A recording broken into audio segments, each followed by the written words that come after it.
한미 간에 정상회담이 있었는데 그런데 트럼프 대통령이 이재명 대통령한테 뭐라고 이야기를 했느냐. 아마 이재명 대통령이 물어본 것 같아요. 주한미군 감축하겠습니까? 감축할 생각이십니까?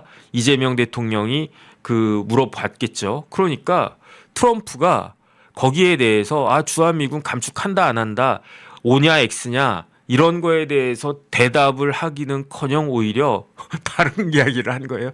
무슨 이야기를 하느냐. 미군 부지 소유권을 원한다. 이런 이야기를 했대요. 그 다음 페이지 좀 띄워봐 주세요. 그래서 이거는 워낙 중요한 내용이니까 제가 아예 그 기사를 그냥 캡처를 했습니다. 이재명 대통령과의 회담에서 주한미군 감축을 고려하느냐라는 질문에 거기에 대해서는 내가 지금 이야기할 생각이 없어. 뭐 거기에 대해서는 물어보지 마. 그렇게 한 다음에 셋째 줄 내가 진짜 하고 싶은 일은 뭐냐면 우리가 한국에 큰 기지를 갖고 있는데 포트를 가지고 있는데 그 땅 소유권 오너십을 우리에게 달라고 요청하고 싶어. 나는 지금 주한 미군이 문제가 아니라 미군 부지의 소유권이 난 더 관심이 있단 말이지. 그 이야기를 한 거예요. 우리는 기지를 건설하는데 엄청난 돈을 썼고 한국에 기여한 게 있지만 나는 그걸 원해. 내가 원하는 거는 뭘 원하느냐? 소유권을 원해. 우리는 임대차 계약을 없애고 리스 계약을 없애고 우리가 엄청난 군을 두고 있는 땅의 소유권을 확보할 수 있었으면 좋겠어. 이렇게 이야기한 거예요.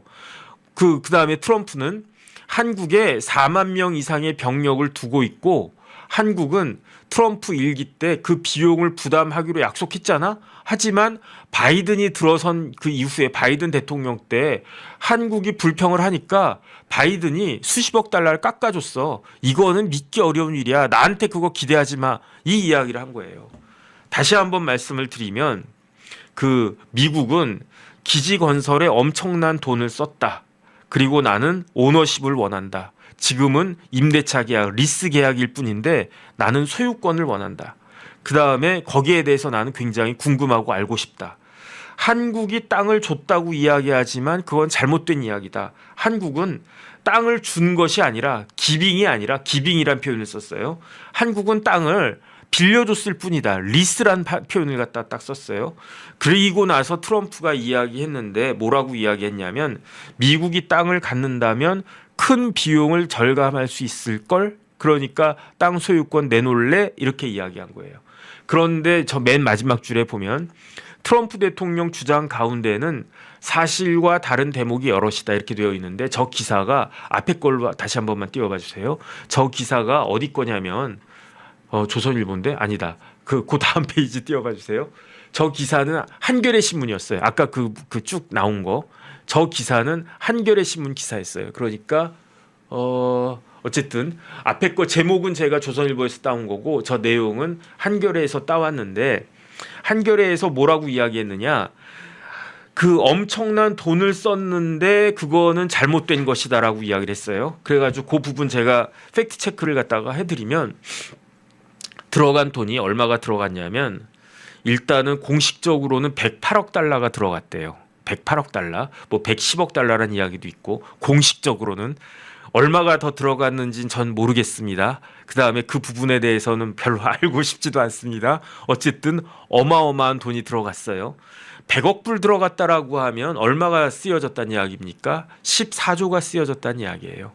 애초에 계획했던 것보다는 훨씬 많이 돈 들어갔다는 것만 제가 말씀을 드릴게요. 110억 달러가 들어갔다라고 하면요. 15조가 넘는 돈이 투여가 됐는데 그런데 많은 언론에서는 100억 불 중에 뭐 그냥 100억 불이라고 할게요. 그거보다 더 들어갔을 것 같긴 한데 100억 불 중에 90%를 한국이 부담했다라고 이야기했는데 그러니까 한겨레 신문에서는 미국이 엄청난 돈을 썼다? 아니다. 90%는 한국이 돈을 부담한 거다라고 이야기를 해서 트럼프가 이야기 잘못한 것이다라고 주장을 하는데 반은 맞고 반은 틀려요. 왜 반은 맞고 반은 틀리냐면 한국이 진짜로 100억 불의 거의 90% 이상을 부담한 건 맞는데 그런데 한국이 부담한 돈 중에 한 절반 가까이는 절반 조금 안 되는 그런 비용은 우리나라 방위 분담금을 미국이 전용한 거예요. 그러니까 한국이 방위비 분담금으로 미국한테 돈을 줬단 말이에요. 그 돈을 미국이 안 쓰고 차곡차곡 모아놨다가 그 돈을 우리나라한테 다시 준 거예요.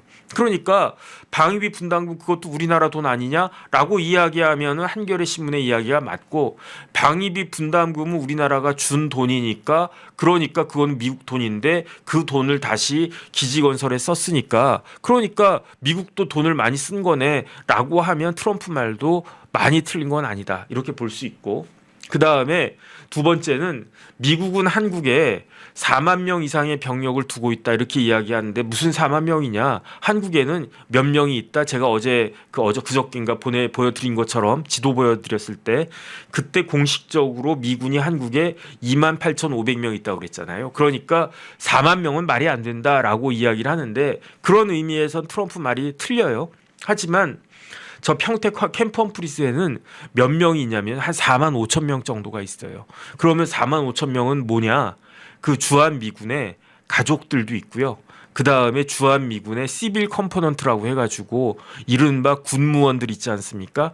그런 사람들까지 다 합치면은 4만 명 이상이 캠프 험프리스에 있다고 볼 수도 있어요. 어쨌든 객관적인 현실은 그러하다, 그런 생각이 들고요. 그 다음 페이지. 그러면 트럼프가 탐내는 캠프 험프리스는 어떤 데냐? 저기 쭉 보이시죠? 기존 부지라고 있어요. 기존 부지. 그러니까 원래는 캠프 험프리스가 옛날부터 있었던 거예요.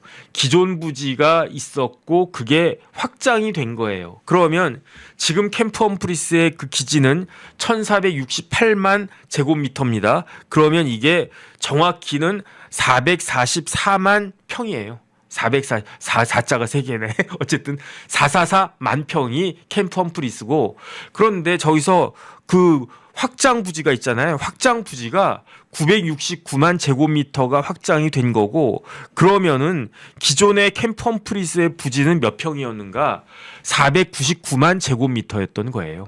그게 그 499만 제곱미터가 한 3배 정도 커져가지고 1468만 제곱미터가 된 거예요. 그러니까 원래 캠프 험프리스는 450만 평이라고 치고 원래 한 150만 평 정도 되는 땅이었는데 거기에서 300만 평 정도가 더 늘어난 거예요. 그러면 이해하기 쉽게, 이해도 안 되죠. 저도 가봤는데 저 무지하게 많이 가봤거든요. 많이 가봤는데 어떨 때는 헬기 타고도 가봤었어요. 헬기 타고 가보면 이제 공중에 딱 보지 않습니까? 우와, 이렇게 크네. 그냥 와, 이만큼이 다 여기 부지야? 그때는 아직 건설이 되기 전이어가지고 다 그냥 농토 막 그랬었는데 어쨌든 무지무지하게 컸던 그런 부지였는데, 450만 평이라고 하면요 좀 감이 안 올 텐데 판교 가보셨잖아요. 판교가 몇 평이냐면 300만 평이 조금 안 돼요. 그러면 캠프 험프리스는 450만 평 정도 된다고 그러지 않았습니까? 444만 평. 그런데 그 444만 평이니까 판교 신도시보다 1.5배 정도 되는 사이즈다. 그 다음에 확장 부지부터 해가지고, 저 확장 부지는요, 저기에 건물이 513동이 들어가 있는데 이게 다 새 건물 아니겠습니까? 최신 시설, C4I 시스템까지 최신 시설이 아마 다 들어가 있을 거예요. 저도 잘 모르겠는데, 제가 인상 깊었던 게, 저도 저기 여러 번 가봤거든요. 저기 이제 골프장도 있어가지고 골프도 치고 그랬었는데, 골프 치면은 그 공중에 헬기가 막 날아다녀요. 그 다음에 그 골프장이, 저는 골프 잘 못 치니까 이러냐 그랬는데, 골프 잘 치는 사람들 이야기 들어보면은 어마어마하게 좋은 코스래요. 그래서 좋은 코스야, 재미도 없더만 그랬는데, 골프 잘 치는 사람 이야기가 한마디 하더라고요. 그거는 네가 못 쳐서 그렇고, 잘 치는 사람 입장에서 보면요, 코스 구성 같은 게 무지무지하게 잘 되어 있는, 어쨌든 그런 데래요. 그 다음 페이지 좀 띄워봐 주세요. 그러니까 제가 여러 번 말씀을 드렸지만 캠프 험프리스는 해외에 있는 미군 기지 중에서 가장 크고 가장 최첨단의 기지다. 그러니까 무지무지하게 엄청난 기지다, 그렇게 이야기할 수가 있는데, 저 지도는 그렇다고 치고, 더 중요한 건 뭐냐면요, 더 중요한 건 그 다음 페이지 띄워봐 주세요.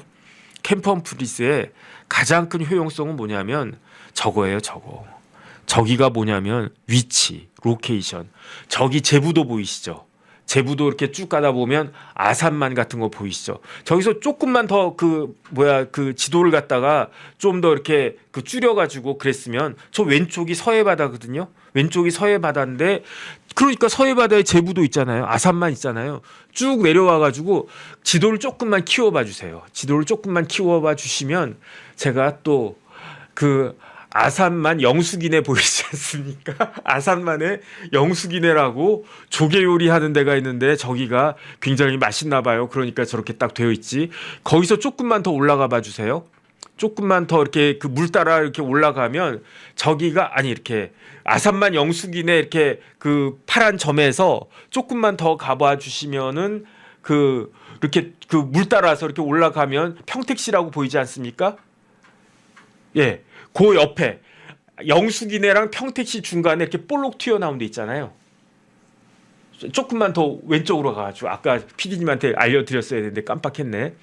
조금만 더 왼쪽으로 가가지고 어디냐면은 제가 지금 가가지고 말씀을 드릴게요. 왜냐하면 이게 중요하기 때문에 그래. 어디냐면 여기.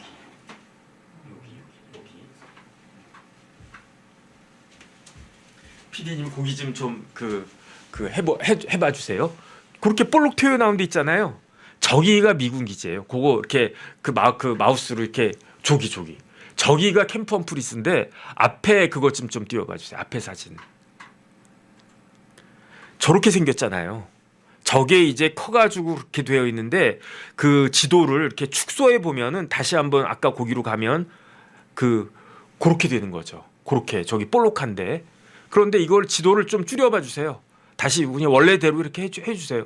그러면 저 기지가 어떻게 되어 있냐면 서해 바다에서 바닷가의 면에 있는 것도 아니고요. 살짝 숨어 있는 거예요. 살짝 숨어 있는데 저 지도를 더 축소해가지고 저 자리를 쫙 보면 이건 제가 만들어낸 말인데 중국을 째려다보는 눈동자와 같은 위치예요.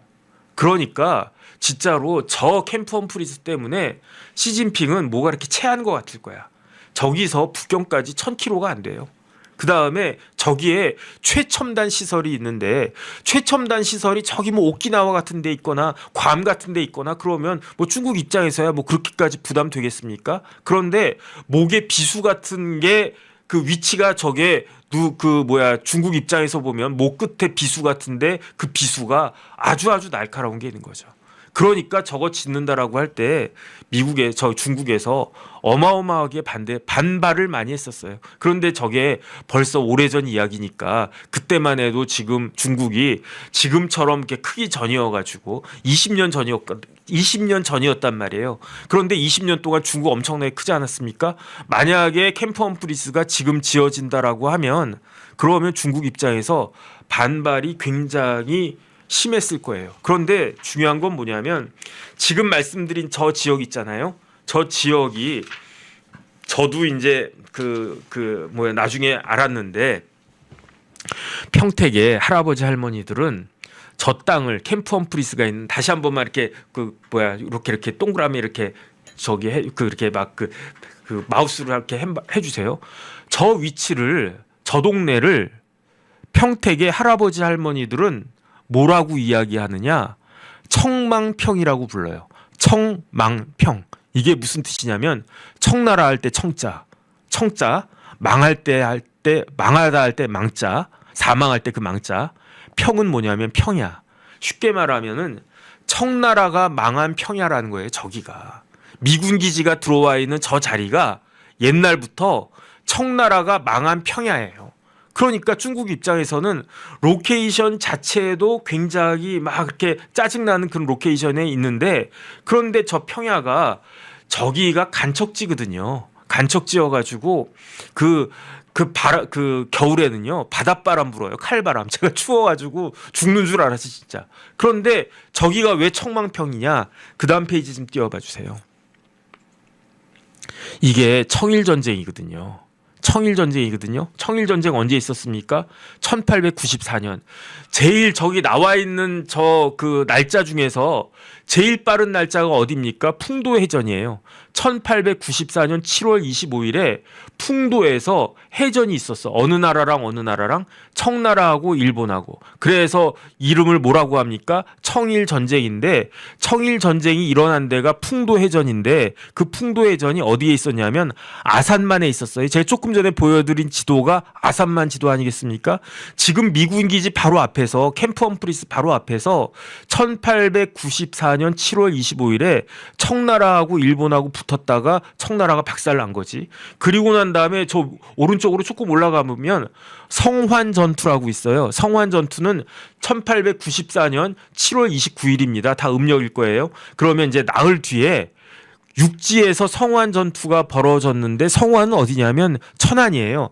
평택 바로 밑이 천안 아니겠습니까? 그러니까 청나라에 어떤 군대냐면 군벌 이홍장이 이끄는 북양군이 우리나라 들어와가지고, 조선에 들어와가지고 일본 놈들하고 붙었는데, 그때 북양군 3,800명이었는데 그 북양군이 청나라의 주력 부대였거든요. 에이스였거든요. 정예 부대였거든요. 그런데 일단은 풍도에서 그 박살나고, 그리고 난 다음에 성안에서 일본군하고 같이 이제 전쟁이 일어났는데, 그때 일본군은 4,000명이었어요. 청나라 북양군은 3,800명이었대요. 그런데 저 성환 전투에서 청나라가 자랑하던 북양군이 500명이 죽어버렸어요. 전사가 500명이야. 3,800명 중에 500명이 전사하고, 일본군은 몇 명 죽었느냐? 88명 죽었어요. 그러면서 조선의 운명은 사실상 결정된 거예요. 그리고 난 다음에 러일 전쟁에서 완전히 이제 러시아까지도 일본이 꺾고 나가지고, 그리고 난 다음에 그게 120년 전 아니겠습니까? 러일 전쟁은 120년 전, 그때가 을사년이에요. 을사년 해가지고 120년 전에 을사조약 체결되고, 그래서 저기 보면은 그 을사조약 있고 난 다음에, 그리고 난 다음에 우리나라 망했죠. 청일전쟁 한 다음에, 그리고 난 다음에 어떻게 됐습니까? 1895년에, 그 다음해인 1894년 지나서 1895년에 4월 17일에 시모노세키 조약이 체결돼요. 청일전쟁의 결과로. 그래서 제가 요번에 시모노세키 가지 않았습니까? 시모노세키 갔더니 슌판루라고 하는 보거집에서 이홍장하고, 북양군을 이끌었던 이홍장하고, 이토 히로부미가 보거요리 좋아한대나? 그래가지고 거기 이홍장 길도 있고, 제가 가서 봤던 데가 그 시모노세키였는데, 그 시모노세키 조약이 이루어졌던 전쟁이 그게 청일전쟁이었고, 청일전쟁이 실질적으로 게임 끝났는데, 처음부터 게임은 끝났는데, 그게 어디에서였느냐? 지금 그 미군 기지 바로 앞인 풍도와 그 다음에 미군 기지 바로 옆인 성안에서 끝난 거예요. 그러니까 그 다음 페이지 좀 띄워봐 주세요. 그러니까 그때 기억이 남아가지고, 이게 그 청일전쟁 당시의 사진이라고 하던데, 그러니까 지금 그 평택에 사는 옛날 사는 할아버지 할머니들은, 제가 그때 20년 전에 갔을 때 그때도 그 대출이 이런 마을에 별로 젊은 사람들이 별로 없었어요. 다 연세 드신 70대 80대 노인네들, 어르신들 많이 계셨었는데, 그분들이 뭐라고 그랬느냐? 여기가 청망평이라고 하는 거예요. 여기가 청망평. 청나라가 망한, 청일전쟁에서 완전히 망한 그러한 데가 여기다. 그런데 참 아이러니하지. 그래가지고 지금 청망평에 캠프 험프리스가 444만 평 그 부지에 지어져 있는 겁니다. 그 다음에 원래 주한미군은 북한군 견제하기 위해서 주둔했던 건데, 그런데 지금은 주한미군의 성격이 완전히 바뀌어가지고 누구를 견제하는 거다? 누가 뭐라고 해도 이제는 중국을 견제하는 그러한 군대가 되어버린 것이 아닌가. 참 역사는 희한하다, 그런 생각이 듭니다. 그 다음 페이지 좀 띄워봐 주세요. 그래서 저도 저 영화를 봤었는데 월드워 G라고 하겠죠. 저 때는 월드워 Z라고 했는데 2013년도 영화였는데 저기서 막 좀비가 막 나와요. 제가 엊그저께 좀비 딸 영화 봤는데 그런데 그 좀비가 발생한 장소가 캠프 험프리스였어요. 그래가지고 그때 캠프 험프리스다. 제가 그랬었던 기억이 나고 그 다음 페이지. 그 다음에 이제 2006년도에 그 몇 년 더 거슬러 가면 대추리 사태가 있었어요. 그래가지고 그때 그 대추리에 계셨던 그 평택에 계셨던 주민들이 우리 땅 내가 못 준다. 왜냐하면 이 땅이 어떤 땅인데 이 땅이 우리 아버지, 할아버지, 삼촌들이 진짜로 저한테 뭐라고 그랬냐면 손톱이 빠져가면서 맨손으로 일구었던 간척지다. 그냥 땅이 아니다. 그냥 뭐 이렇게 뭐 내륙에 있는 그런 땅이 아니고 진짜 먹고 살 거 없어가지고 땅을 갖다가 간척해서 농토 한 평이라도 더 늘리려고 그렇게 해서 만들어진 땅인데 어떻게 그런 땅을 미군 놈들한테 주느냐 막 저한테 그랬었거든요. 그러다가 결국은 이제 대추리에서 많은 분들이 막 그랬는데 그런데 어쨌든 한미 관계에 있어서 그거는 필요한 것이었으니까 대추리를 강제 진압했었는데 그때 경찰이 동원된 게 아니고요.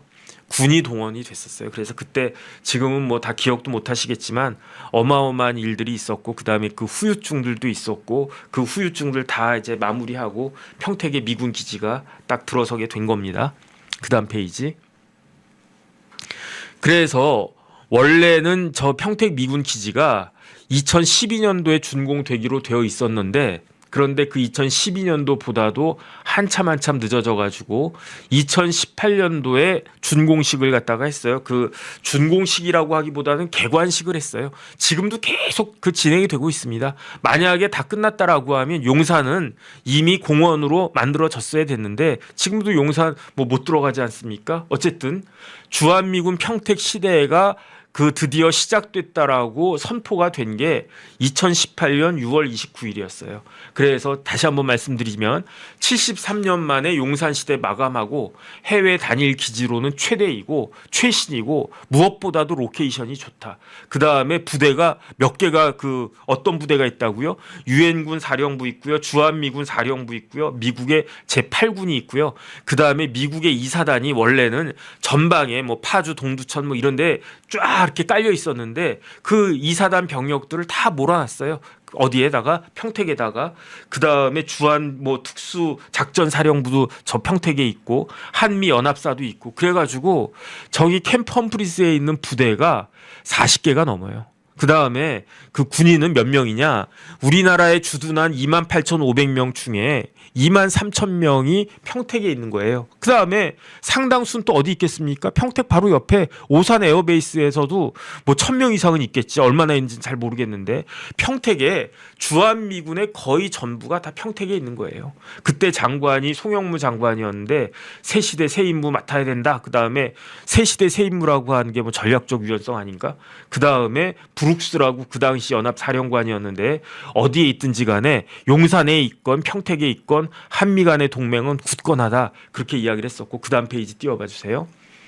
그래서 보면은 저기에 그 왼쪽에 있는 가운데 왼쪽에 있는 사람이 송영무 당시 국방부 장관, 송영무 장관 오른쪽에 있는 사람이 브룩스 연합사령관 포스타. 그 다음 페이지. 그래서 뭐 이런저런 행사 같은 거 있었는데 그 다음 페이지. 그래서 지금 뭐 만들어진 전경이 저게 캠프 험프리스인데 제가 2018년 저맘때 평택 갔었어요. 가가지고 무슨 세리머니 같은 거 하고 그랬을 때 제가 갔었는데 그때가 6월 29일 개막할 때였나 아니면 다른 행사였을 땐가 그건 모르겠는데 어쨌든 제가 갔던 기억이 납니다. 그때 막 사진도 찍고 그랬었는데 지금 다 어디 갔나 모르겠네. 그 다음 페이지. 예, 그 다음 페이지. 그 다음에 이제 캠프 험프리스 가보면요. 저런 게 있어요. 저기 쇼핑몰이에요. 어마어마해요. 진짜로 쇼핑몰이 이쪽부터 이쪽까지의 그 거리가 뭐 몇 킬로라고 그랬었는데 그거 그 엔지니어들이 그 공병이나 이제 이랬던 분들이 저한테 가르쳐 줬었는데 가도 끝이 없어요. 어마어마하게 큰 그 쇼핑몰이 있고 그 다음 페이지. 뭐 쇼핑몰 이제 뭐 비슷한 거. 아까 푸드코트였나? 그 다음에 저게 수영장인데요. 체육관 안에 수영장인데 저 수영장은요. 그 국제 규격이에요. 저기서 국제 대회 열어도 이 국제 대회를 열어도 되는 국제 규격의 엄청난 체육관이 저 안에 있는데 저는 들어가 보지 못했습니다. 그 다음 페이지. 그 다음에 병원이 있어요.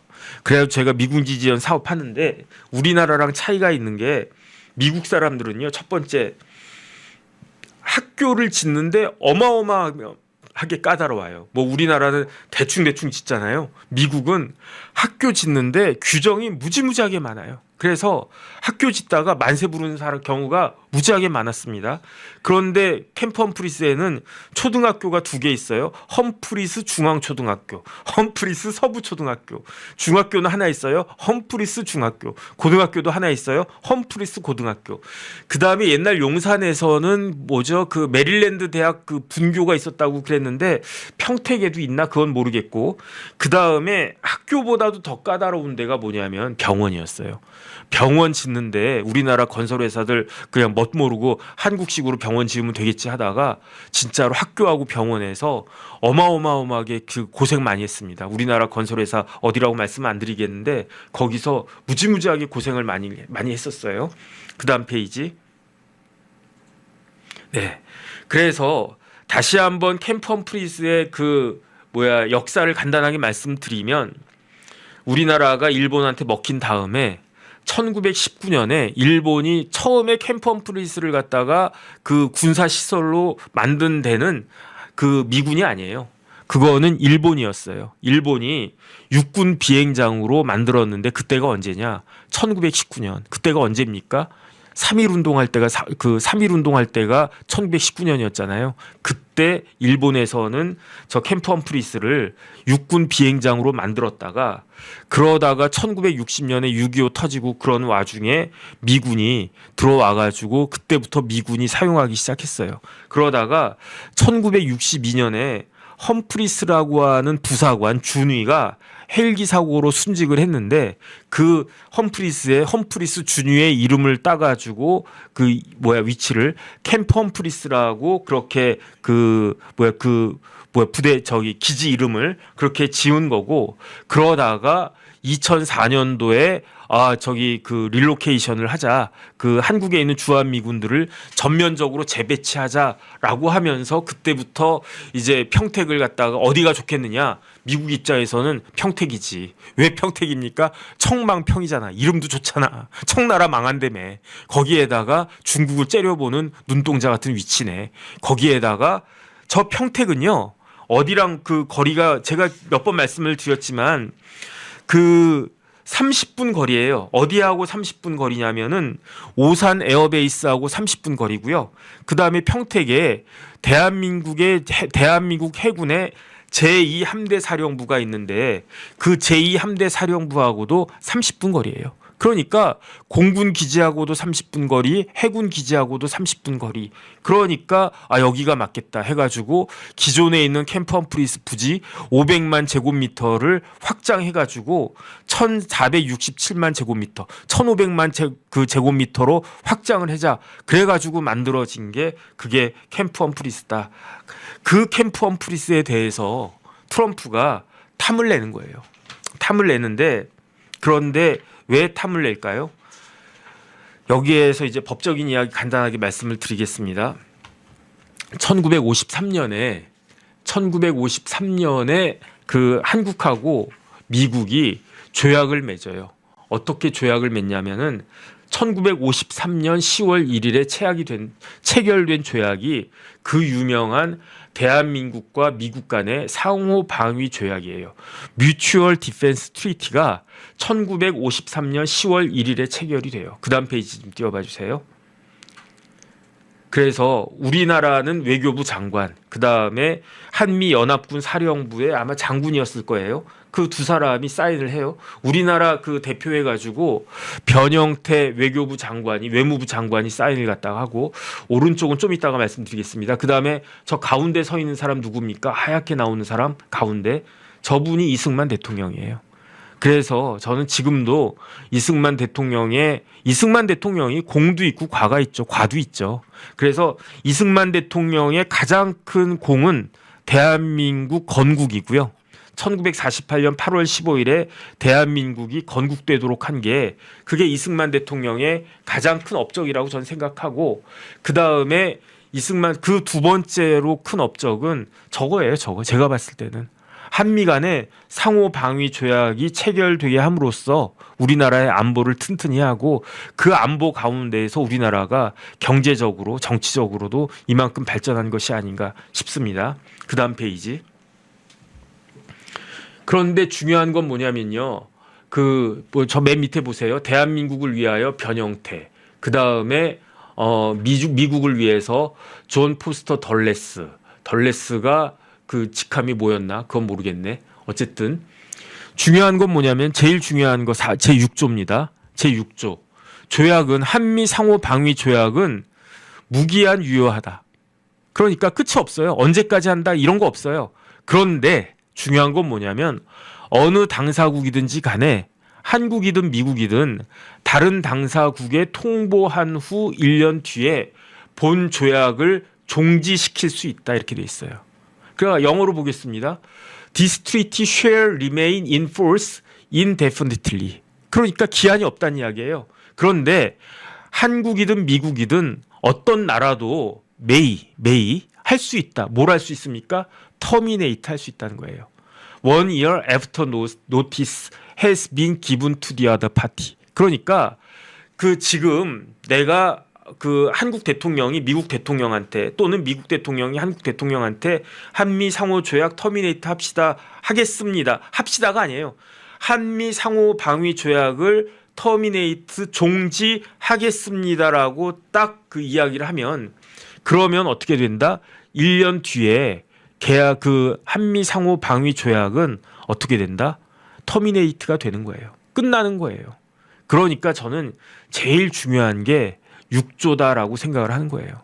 그래서 본 조약은 1953년 10월 1일 워싱턴에서 작성되었다. 체결되었다. 이렇게 딱 되어 있는데, 그러니까 여태까지는 제가 어렸을 때부터 지금까지 환갑이 다 되는 지금까지도 한미 상호 방위 조약이 흔들릴 거라고는 생각을 해본 적이 없었는데, 그런데 사실 문재인 대통령 때 문재인 대통령이 종전 계속 그렇게 이야기하는 걸 보고 왜 그러지 그게 무슨 의미가 있나라고 생각을 하다가 어느 날 갑자기 드는 생각이 한미 상호 방위 조약이 깨질 수도 있을지 모르겠네라는 생각이 드는 거예요. 왜냐하면 종전이 되면 한국은 더 이상 전쟁 지역이 아닙니다. 한국은 전쟁 지역이에요. 휴전 상태니까. 그러니까 미군이 한국에 배치돼 가지고 근무를 하면요, 위험 수당부터요. 전쟁 지역이니까 이라크랑 똑같은 거야. 아프간이랑 똑같은 거야. 그런데 만약에 정전이 종전이 되면 어떻게 됩니까? 한국은 더 이상 싸우는 나라가 아니에요. 그러면은 그때 이제 한국에서 미국한테 형님 미국 형님 지금까지 감사했습니다. 그런데 이제 우리나라 한반도에서 전쟁은 끝났습니다. 그러니까 방위 조약 그 정도 이제 필요 없고, 우리도 이제 많이 커가지고 한국도 스스로를 방위할 수 있는 정도가 됐습니다. 그런데 우리나라가 세계 10대 10위권 정도 되는 어마어마하게 이제 엄청난 나라가 됐는데, 대한민국의 외국 군대가 주둔하고 있다라고 하는 거는 민족적 자존심에 좀 어긋나는 거 아니겠습니까? 라고 이야기하면서, 그렇기 때문에 상호 방위 조약을 터미네이트 하겠습니다라고 하면 할 말이 없잖아요. 그러니까 이게 제 어떻게 보면 노파심일 거라고 저는 생각을 하는데, 그런 느낌이 사실은 조금 들더라고요. 그러니까 그런 느낌을 이번에 트럼프가 받았나? 그래서 제가 그저께 그런 말씀을 갖다가 드렸었는데, 그 다음 페이지 좀 띄워봐 주세요. 요거는 좀 뒤로 하고 신문 기사 있잖아요. 그런데 지금 트럼프가 원하는 건 뭐냐면은 이것도 위헌적인 소지 있나 그런 거 있지 않습니까? 그거 안 보내드렸나? 어쨌든 트럼프가 소유권을 원한다고 분명히 이야기했잖아요. 지금 외교부에서는 그런 계획 없다라고 일단 부인을 했는데 뭐 그건 당연하다고 생각을 합니다. 그런데 어쨌든 트럼프가 하지 않은 말이 지금 도는 게 아니라 트럼프 대통령이 명확하게 이재명 대통령한테 대한민국에 있는 캠프 험프리즈의 소유권을 원한다라고 트럼프 대통령이 이야기를 했단 말이죠. 그런데 그게 헌법적으로 가능한가? 거기에 대해서 이야기를 하고 불가능하다라고 이야기를 쭉 했는데 과연 그게 불가능한가? 저는 그런 생각이 드는 거예요. 뭐 동아일보부터 시작해가지고 여러 신문 기사들이 이거는 뭐 말도 안 된다. 뭐 어떻게 우리나라 영토를 잘라가지고 주느냐. 뭐 그렇게 이야기를 갖다가 하는데 그 말이 맞아요. 그 말이 맞는데 그런데 제가 꼼꼼하게 생각을 해보니까 이게 조금 애매하다라는 생각이 드는 게 PD님 아까 다시 한번 그거 좀 띄워봐 주세요. 뭐죠? 한미 상호 방위 조약 서명본 있는 그거 4조를 보겠습니다. 이번에는 4조에 어떻게 됐냐면 상호 합의에 의해서 미국의 육해 공군을 대한민국 영토 내와 그 부근에 배치하는 권리라고 되어 있어요. 권리를 대한민국은 허여하고 좀 옛날 말이죠. 허가하고 미합중국은 이를 수락한다. 이렇게 되어 있는데 어떻게 되어 있냐면 더 리퍼블릭 오브 코리아 그랜트란 말을 쓴단 말이에요. 그래서 그랜트랑 리스랑 다르다 뭐 이렇게 이야기를 하는데 제가 봤을 때 큰 차이 없습니다. 그러니까 한국은 그랜트하고 그 번역본으로 하면 허여하고 USA는 억셉트한다. 수락한다. 어떤 뭘 주느냐? 라이트를 준다는 거예요. 어떤 라이트, 어떤 권리를 주느냐? To dispose U.S. land, air and sea forces. 그러니까 미 군에게 그 부지를 배치할 수 있는, 디스포스할 수 있는 그 권리를 한국군은 준다 이렇게 되어 있단 말이에요. 한국 정부는 미군에게 미군이 뭐 이것저것 배치할 수 있는 미국이 자신들의 군대를 배치할 수 있는 권리를 준다고 그랬단 말이에요. 그럼 이 권리가 무엇이냐? 그 다음 페이지 좀 띄워봐 주세요. 이게 뭐냐면 유명한 소파인데 주둔군 협정, 뭐 한미 행정 협정 뭐 이렇게 여러 가지로 번역되는 소파인데 소파에 보면 어떻게 되어 있습니까? 제2조 1항의 감옥을 보면은 조금만 키워봐 주세요. 합중국은 이게 미국을 말하는 겁니다. 미국은 제가 조금 전에 읽어드렸던 상호 방위 조약 몇 조? 4조. 좀 전에 제가 읽어드린 게 4조거든요. 4조에 따라서 대한민국 안에 시설과 구역의 사용을 공여받는다 이렇게 돼 있어요. 공여받는다. 그 다음에 그 다음 페이지 좀 띄워봐 주세요. 그래서 이게 이제 영문본인데 United States is granted라고 그랬잖아요. 그러니까 상호 방위 조약하고 똑같이 여기에 대해서는 granted라고 딱 되어 있는데 그런데 여태까지는 granted under Article 4 of the Mutual Defense Treaty 이제 상호 방위 조약 the use of facilities and areas in the Republic of Korea 이렇게 해가지고 그러니까 쉽게 말하면 그 권리를 그랜트를 받는다 허여받는다라고 딱 되어 있고 그 다음 페이지 좀 띄워봐 주세요. 그 다음에 2조에서는 권리를 받는다라고 되어 있고 4조에서는 어떻게 되어 있냐면은 합중국 정부는 소파 협정의 종료 시나 그 이전에 대한민국 정부의 시설과 구역을 반환할 때 이들 시설과 구역이 이렇게 쭉 나와 있단 말이에요. 근데 그거는 이제 뭐 중요하긴 하지만 시간 없으니까 스킵하겠습니다. 그러니까 소파에 따르면요, 2조에 따르면은 대한민국 정부는 미군에게 이런저런 구역을 땅을 그랜트하고 4조에 의할 때 합중국 정부는 그랜트 받은 그러한 땅을 어떻게 한다? 그거 할 때 반환이 예정이 되어 있다는 이야기예요. 저기에서. 그런데 4조 영문본도 다시 한 번만 좀 띄워봐 주세요. 그래서 The United States is granted 저건 2조고 앞에 그 다음에 4조를 갖다 띄워주셔야 돼요. 4조 The government of the United States is not obliged when it returns라고 되어 있잖아요. 그러니까 다시 한번 정리를 하면은 소파에 따를 때 그 소파에 따를 때 그 주한미군에게 대한민국 정부가 제공하는 그 부지는 일단은 제가 그 그랜트하고 리턴을 전제로 한 그랜트예요. 그러니까 이거는 그렇기 때문에 이건 뭐다? 사용대차다. 무상 임대차를 사용대차라고 하거든요. 그러니까 돈을 안 받아요. 우리나라는 땅값을 받지를 않습니다. 렌트비를 받지 않습니다. 렌트비를 받으면 그게 리스가 되는데 렌트비를 안 받으니까 이제 무상의 사용대차가 딱 되는데 상호방위 조약을 다시 한 번만 좀 띄워봐 주세요. 근데 미국에서 만약에 아니요 그거 말고 그 앞에 거 4조 만약에 미국 정부 입장에서는요 한미 상호 방위 조약에 따를 때 어떤 주장을 할 수 있을까 제가 생각을 해봤더니 그거 말고 상호 방위 조약 저거는 소파거든요. 그렇지 4조 그 다음 거 아니 그 다음 그렇죠 4조 보면은 맞네 아까 그거였나 제가 잘못 봤네요. 상호적 합의에 의해서 그 미 합중국의 육해공군 이걸 할 것을 배치하는 권리를 대한민국은 허락한다 이렇게 되어 있단 말이에요. 그러니까 이거를 다시 한번 생각을 해보면 한국은 그 라이트를 주는데 디스포즈 US 밀리터리 그러니까 US 폴시스를 한국 부대에 배치할 권리를 주는데 만약에 미국에서 저때의 권리에는 소유권까지도 포함된다라고 이야기하면 어떻게 하나 저는 그 생각이 드는 거예요. 그러니까 여태까지는 저는 어떤 생각했냐면 저 권리는 당연히 사용대차지 공짜로 사용하게 해주는 그런 권리지라고 했는데 그런데 저 권리를 조금 더 넓게 봐서 소유권까지도 포함한 거 아니냐라고 주장을 하면 그럼 어떻게 될 것인가. 저는 어쨌든 그런 걱정이 됩니다. 사실. 그 다음 페이지 좀 띄워봐 주세요. 그리고 난 다음에 사실은 이게 우리나라 땅을 갖다가 외국 정부한테 주는 게 그게 합당한 거냐?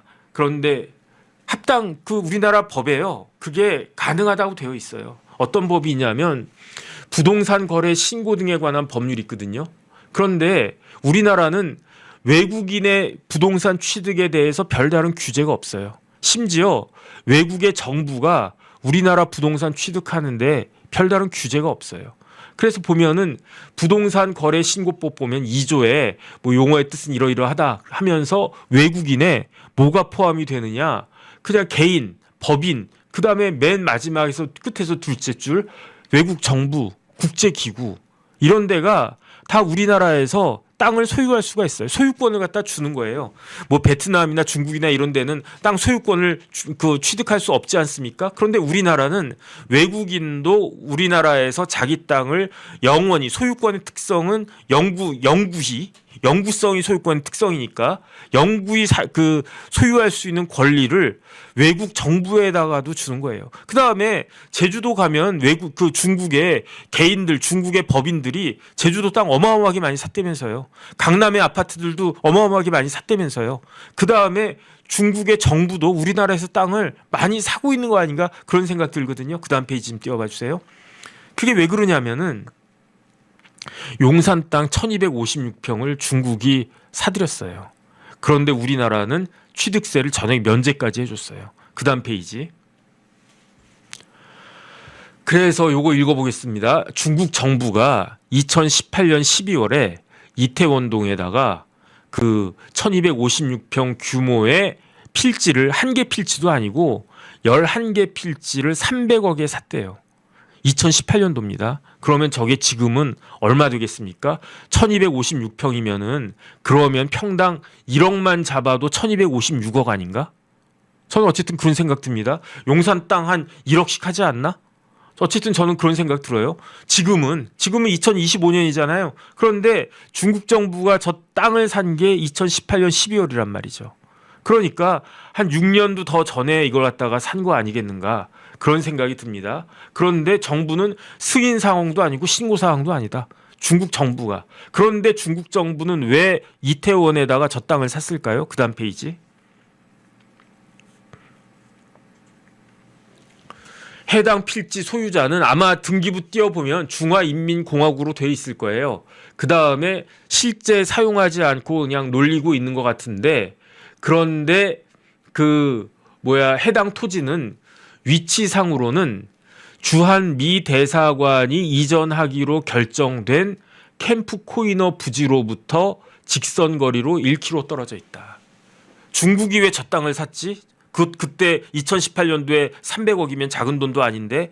그런데 알고 봤더니 캠프 코이너가 어디 있냐면 남영동에 해태제과 빌딩 크라운 제과인가 해태제과인가 그 빌딩 있잖아요. 그 바로 뒤 밑이 아래쪽이 캠프 코이너 자리거든요.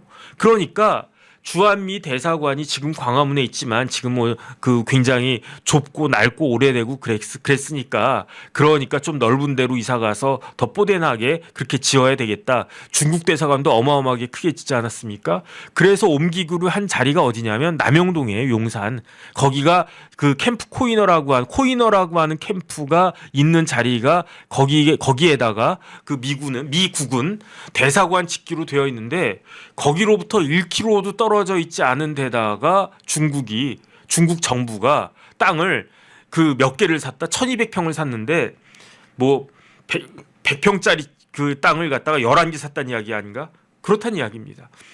그러니까 그것도 심상치 않은데 어쨌든 제가 드리고자 하는 말씀은 외국 정부가 우리나라 땅을 살 수가 있다고요. 그걸 막을 수가 없어요. 팔겠다라고 하면, 사겠다라고 하고 땅의 소유주가 팔겠다라고 하면, 더군다나 상호주의에도 위반되는 거 아니겠습니까? 우리는 중국 땅을 살 수가 없잖아요. 그런데 중국은 우리나라 땅을 중국 정부까지도 산단 말이죠.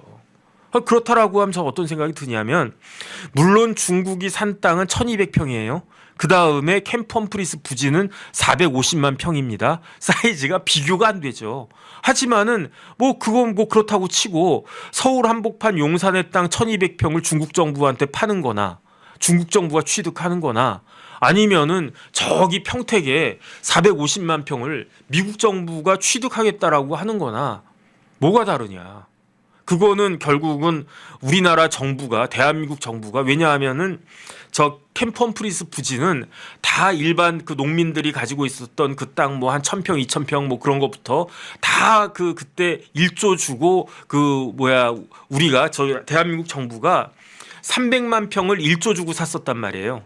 그런데 그 땅을, 그러니까 그 소유권자는 다 대한민국 정부가 되겠죠. 근데 만약에 트럼프 대통령이 어마어마하게 압박을 해가지고 그 압박을 이겨내지 못하고 이재명 정부가, 아니면 그 이후의 정부가, 대통령이 어쩔 수 없다, 그냥 이렇게까지 압박하는데 안 팔 도리가 없지, 그냥 값이나 제대로 쳐주셔 해가지고 그 땅을 갖다가 20조에 팔든 30조에 팔든 그렇게 팔아버리면 그게 막을 수 있는 방법이 있나? 이게 헌법이 위반된다라고 할 수 있나? 제가 헌법을요 아무리 찾아봐도요 우리나라 땅을 외국 정부한테 팔 수 없다라고 나와 있는 규정 하나도 없고요. 그 다음에 실질적으로 또 케이스도 있고. 그러니까 트럼프가 저런 이야기를 갖다가 하는 게, 저는 지금 당장 그런 일이 있을 거라고 생각하지 않고요. 그건 그런 거 생각하기도 싫고. 그런데 어쨌든 트럼프가 프레임을 갖다가 전환한 것이 아닌가, 저는 그런 생각이 듭니다. 니네 그 말 안 들으면 우리가 그 캠프 험프리스 부지 내놓으라고, 소유권까지 내놓으라고 할 수도 있어. 그 다음에 만약에 미국 정부가 그 캠프 험프리스를 갖게 되면 어떻게 되겠습니까? 그거는 미국 땅 되는 거 아니겠습니까? 미국이 알래스카를 러시아로부터 샀잖아요. 원래부터 알래스카는 미국 땅이 아니었잖아요. 그런데 어쨌든 미국이 그 러시아로부터 알래스카를 산 다음에 미국의 주가 되지 않았습니까? 그러니까 만약에 그렇게 되면 법적으로는 조금 그럴 수는 있겠네. 왜냐하면 그 캠프 험프리스 그 지역을 독립된 미국의 52번째 주 이렇게 할 수는 없겠죠. 어쨌든 아무리 중국이 용산의 남영동에 땅을 1200평 가지고 있다고 하더라도 그 땅은 한국 정부의 규제를 갖다가 받는 그런 땅이 되니까 캠프 험프리스도 마찬가지가 될 수 있을 것 같긴 한데, 그런데 팔지 않는 이상 이것을 내쫓을 수는 없겠지. 방법이 하나는 있겠네요. 이거 수용하겠다 해가지고, 그래가지고 수용한다라고 하면 그럴까? 그래서 왜 트럼프가 소유권을 달라고 하나? 지금도 공짜로 쓰고 있는 땅인데 어쨌든 느낌이 별로 이렇게 좋지는 않고요. 한미 관계가 지금 이 지경까지 이르렀나, 어쨌든 그런 생각이 듭니다. 그래서 뭐 당장 이런 일이 있을 거라는 생각은 안 들고, 그런데 정말로 우리나라 국민들은 듣도 보도 못한 이야기를 지금 그 이재명 대통령이 미국 가 있는 동안 트럼프 대통령 입으로부터 들었다. 앞으로 어떻게 돼야 되나, 이런 것들을 좀 잘 봐야 되겠다, 그런 생각이 듭니다.